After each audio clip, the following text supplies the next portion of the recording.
नमस्कार आप सभी को। मैं विशाल गौरव बॉलीवुड इंडस्ट्री से कोरियोग्राफर हूँ एंड सोशल वर्क भी करता हूँ। तो नॉर्मली समान अधिकार आयोग के लिए, समान अधिकार आयोग का मतलब है कि जिस तरह से महिलाओं को इस समाज में जीने का अधिकार दे करके उनके लिए इतने सारे कानून बनाए गए हैं, उसी तरह से मैं चाहता हूँ कि पुरुषों के लिए भी कानून हो।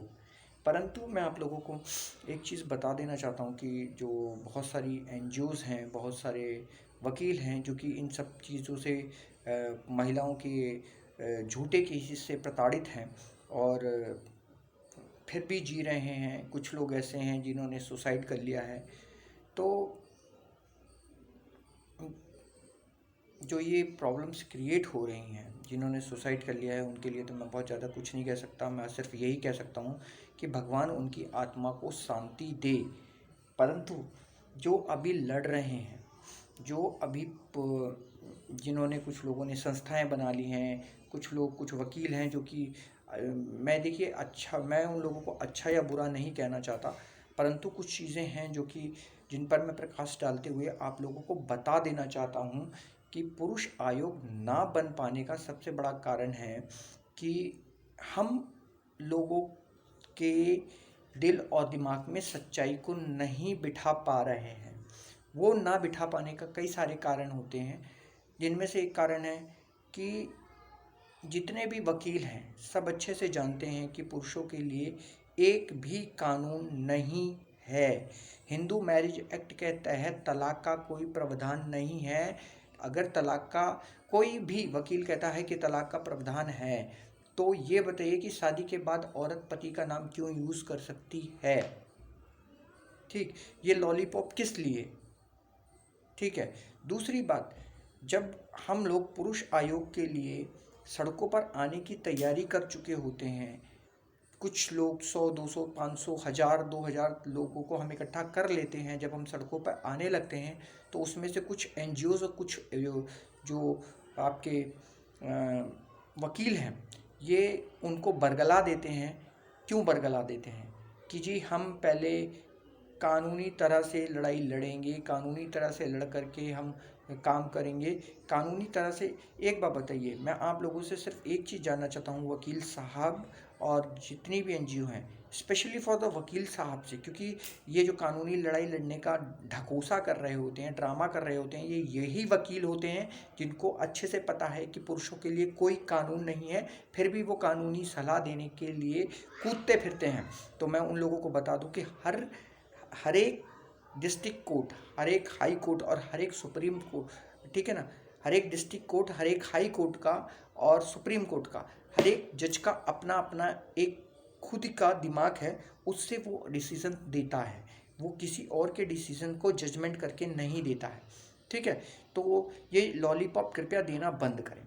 दूसरी चीज़ कि जब सड़कों पर उतर रहे हैं लोग, तो उनको उतरने दीजिए ना, तब आप कानूनी सलाह देने लगते हैं। तो मैं आप लोगों को से ही पूछना चाहूँगा, जितने भी ये सब सोशल वर्कर हैं, जितने भी पुरुष आयोग बनाने के लिए बैठे हैं, उनसे सिर्फ मैं एक ही बात, कुछ क्वेश्चंस उनके सामने छोड़ करके जाना चाहता हूँ। वो क्वेश्चन है कि जब शाहीन बाग बना तो किससे परमिशन ली गई? ठीक है, दोबारा शाहीन बाग बनने की तैयारी हो रही है, किससे परमिशन ली जाएगी? ठीक है, स्वाति मालेवाल जी ने जब हैदराबाद के उन 4 लड़कों को मरवाने के लिए अमरण अनशन पे बैठी थी, तो किससे परमिशन ली थी? ठीक है, रेल की पटरी उखाड़ कर जाटों ने आरक्षण लिया, तो किससे परमिशन ली? और उससे भी बड़ी बात, सबसे बड़ी बात, कि अभी जब 30,000 कोर्ट में किसी वकील साहब के गाल पर किसी पुलिस ऑफिसर ने थप्पड़ मार दिया था, तो उसके लिए सारे वकीलों ने कानून का दरवाज़ा क्यों नहीं खटखटाया? उन्होंने एक किसी थाने में जाके एफआईआर क्यों नहीं कराई? उन्होंने उस थाने पर, उस एफआईआर पर आरटीआई क्यों नहीं लगाई? फिर उसके बाद वो कोर्ट में, डिस्ट्रिक्ट कोर्ट में क्यों नहीं गए? डिस्ट्रिक्ट कोर्ट में जा करके फिर उसके ऊपर आरटीआई क्यों नहीं लगाई? फिर उसके बाद वो हाई कोर्ट में क्यों नहीं गए? और फिर उन्होंने हाई कोर्ट में आरटीआई क्यों नहीं लगाई? इस तरह के जो ये न्याय प्रणाली का जो ये चक्र है, वो उसको क्यों नहीं फॉलो किया इन वकील साहब ने, इन वकीलों ने क्यों नहीं फॉलो किया? ये मुझे बताइए। अगर इन्होंने वो फॉलो नहीं किया तो ये सड़कों पर आ गए, इन्होंने सब चीज़ें छोड़ करके, सारी चीज़ें ताक पर रख के सड़कों पर आ गए। और ये जब सड़कों पर आ गए तो वही चीज़ जब हम पुरुष आयोग के लिए जब हम लोगों को लाना चाहते हैं सड़कों पर, तो ये लोग क्यों आकर के अपनी कानूनी सलाह की टांग बीच में अड़ा देते हैं, बताइए। ठीक है, तो मैं आप लोगों से यही चीज़ इस वीडियो को बनाने का मेरा यही मकसद है, क्योंकि जो हमारे मिस्टर आर्यन मित्तल जी हैं और आपके मनीष जांगड़ा जी हैं, और भी कुछ हैं, तारिक अंसारी जी हैं, जो कि मैंस राइट्स वेलफेयर फाउंडेशंस के हैं, और आपके मैंस होप्स के जो आपको आर्यन मित्तल जी बताए हैं, आपके मनीष जांगड़ा जी हैं, ये सारे के सारे लोगों से मेरी बात हुई तो उन लोगों ने कहा कि विशाल यू कैन आप अपना वीडियो बना के दीजिए, क्योंकि आपके बात करने का तरीके में कुछ अलग है। ठीक है ना, अगला वीडियो भी मैं लाइव आके फेसबुक पे भी लाइव आऊँगा। मेरे फेसबुक लाइव का सबको पता है, मैं आता रहता हूँ नॉर्मली, परंतु तभी आता हूँ जब कोई बात होती है। तो इसी चीज़ को लेकर के मैं आप लोगों तक जानना चाहता हूँ कि आप लोग अगर पुरुष आयोग बनाना चाहते हैं तो किसी भी गलत एनजीओ जो कि कानूनी सलाह देने में लगा हुआ हो उनसे ना जुड़ें, उन वकीलों के पास ना जाएं जिनके पास आपको देने के लिए कुछ भी नहीं है। क्योंकि मैं आपको बता दूं कि मेरे पास ही अभी कई सारे वकीलों के फ़ोन आए थे, उनमें से एक वकील ने, मैं उसको दिल से धन्यवाद करता हूँ उस वकील का, क्योंकि उस वकील ने पहली बार अपने आँखों के आंसू हमें दिखाए। एक आम इंसान को उसने अपनी आंखों के आंसू दिखाए कि विशाल भाई, सरकार हमें कुछ नहीं दे रही, सरकार के पास हमें इंसाफ देने के लिए कुछ नहीं है, कहीं से कहीं तक नहीं है, और आप ही हमारी उम्मीद है। उसने बहुत कुछ कहा। अगर समय आएगा आप लोग मुझसे बात करेंगे, आप लोग मुझसे कांटेक्ट में रहेंगे, आप और मैं व्हाट्सएप पर मिलेंगे, तो डेफिनेटली मैं आप लोगों को वो ऑडियो शेयर करूँगा जिसमें उसने बहुत कुछ कहा है कि पुरुष आयोग बनाने की उम्मीद क्या है। पुरुष आयोग बनाने की सिर्फ एक ही उम्मीद है, वो है आमरण अनशन। और अगर कोई कुछ ये कहता है, कुछ लोग ऐसे भी हैं जो कहते हैं कि जी हम अपने महिला को भीख दे रहे हैं, तो वो भीख नहीं दे रहे हैं, वो क्या है कि उस महिला ने जो सरकारी महकमे के थ्रू उसके पिछवाड़े में थोड़ा सा जो डंडा चढ़ा रखा है कि अगर नहीं देगा तो ये डंडा पूरा मुंह तक निकाल दिया जाएगा, इसलिए तुम दे रहे हो, भीख नहीं दे रहे हो। अगर तुम्हें भीख देने की इतनी बड़ी, तुम्हें बहुत बड़े तुम दानवीर कर्ण हो, तो एक वृद्धा आश्रम को गोद ले लो, एक अनाथ आश्रम को गोद ले लो। ठीक है, दूसरी चीज़, अगर कोई कहता है कि मैं कहता हूँ कि मरने से ही कानून बनेगा, तो लोग क्या कहते हैं कि जी हम तो मरने वाले नहीं, हम मारने वाले हैं। तो मैं आप लोगों से सिर्फ एक सवाल पूछ कर जाना चाहता हूँ कि ये बताइए कि जब अगर आप इतने ही मरने के लिए सक्षम, मारने के लिए जब आप इतने ही सक्षम थे, तो आप 5 सालों से, 4 सालों से, 3 सालों से या 2 सालों से वेट क्या कर रहे थे, या 15 सालों से वेट क्या कर रहे थे, ये बताइए मुझे। अब तक तो आप लोगों ने कितनों को मार दिया होता। अब तक तो अगर आप इसी मारने पर आ जाते तो अब तक तो बहुत सारे कानून बदल जाते, अब भी बदल जाते, परंतु नहीं। अब जब हम कहते हैं, लोगों को लेकर आने की कोशिश करते हैं कि आइए मर कर के कानून बनाएं, तो आप लोग उसमें अपनी मारने वाली टांग, कोई कानूनी सलाह वाली टांग क्यों घुसा देता है। अरे भैया, आप लोग अपनी टांगों को अपने पास रखिए। अगर इतना ही मारने का शौक है तो जाइए, ये काम आपको बहुत पहले कर देना चाहिए था, जिस दिन आपके ऊपर केस हुआ था। आप लोग वो फट्टू हैं जो कि कानून बनाना ही नहीं चाहते। आप लोग खुद, आप में कमियां हैं बहुत सारी।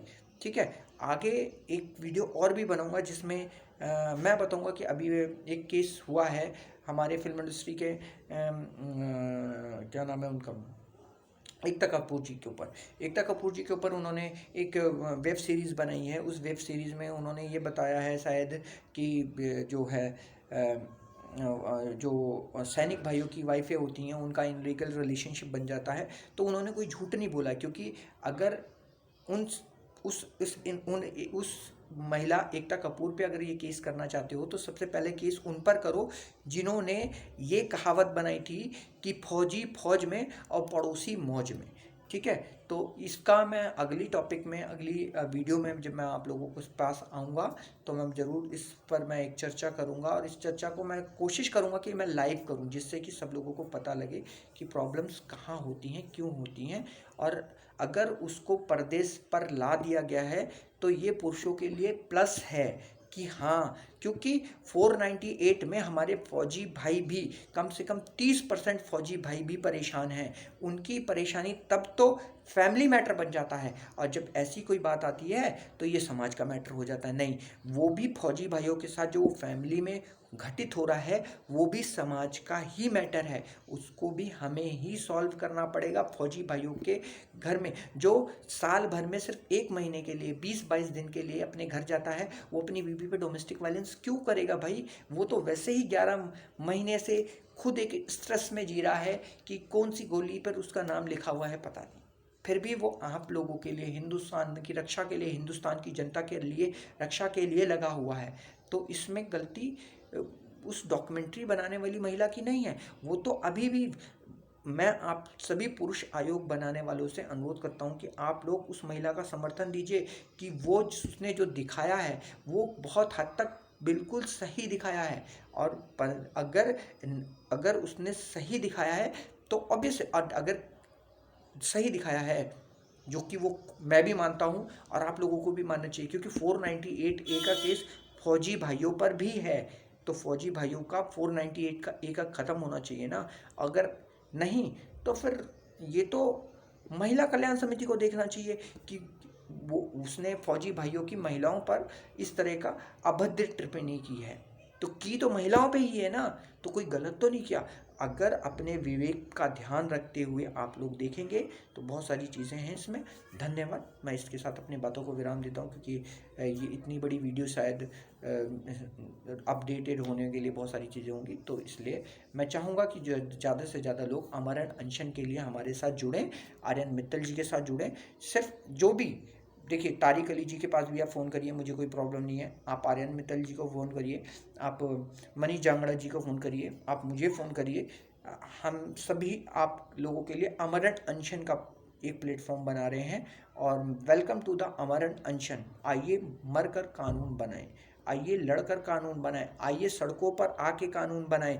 कानूनी सलाह लेकर के एनजीओ को गलत कह के कानून नहीं बदलेगा। कानून बदलने के लिए हमें सड़कों पर आना पड़ेगा। हमें जाटों की तरह आरक्षण लेने के लिए सड़कों पर आना पड़ेगा। हमें शाहीन बाग बनाने के लिए सड़कों पर आना पड़ेगा। हमें अपने अधिकार के लिए सड़कों पर आना पड़ेगा। एक ही ऑप्शन है, क्योंकि अगर मैं आपको बताऊं तो माफ़ी मंगवाने के लिए भी जो ये कोर्ट के काले कोर्ट वाले हैं, ये भी सड़कों पर आए थे, तो हमें भी सड़कों पर ही आना पड़ेगा। यही एक ऑप्शन है। इसके साथ साथ, क्योंकि ये वीडियो मैं अपने टाइमलाइन से नहीं शेयर करूँगा, ये वीडियो मेरे फ्रेंड्स हैं, जो आर्यन मित्तल जी हैं या मनीष जांगड़ा जी हैं, यही अपलोड करेंगे इस चीज़ को। और हम लोग चाहेंगे कि आप सब ज़्यादा से ज़्यादा लोग आमरण अनशन के लिए हमारे साथ जुड़िए।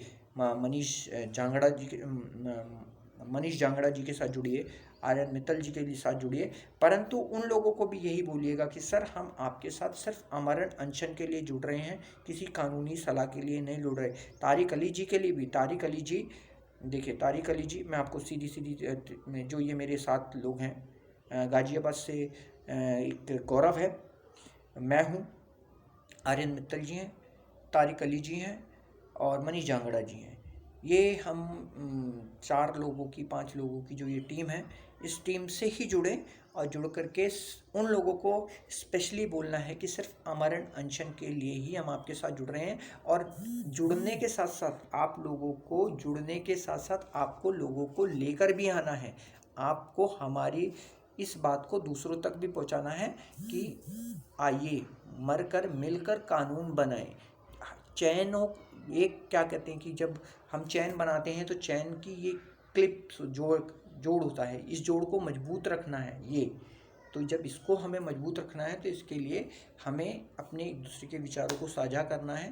देन ऑफ जल्द से जल्द आप लोग मुझसे जुड़िए, क्योंकि हम लोग जैसे ही धारा 144 ख़त्म होगी, हम लोग अपने आमरण अनशन के इस प्लेटफॉर्म को सड़कों पर उतार देंगे। और ये कहीं एक ही जगह होना है, दिल्ली, क्योंकि सुप्रीम कोर्ट दिल्ली में है, और हमें दिल्ली ही टारगेट पर रख करके आमरण अनशन के लिए हम लोगों को शांतिपूर्ण तरह से आमरण अनशन का प्रोग्राम करना है, जिससे कि कानून में परिवर्तन आए।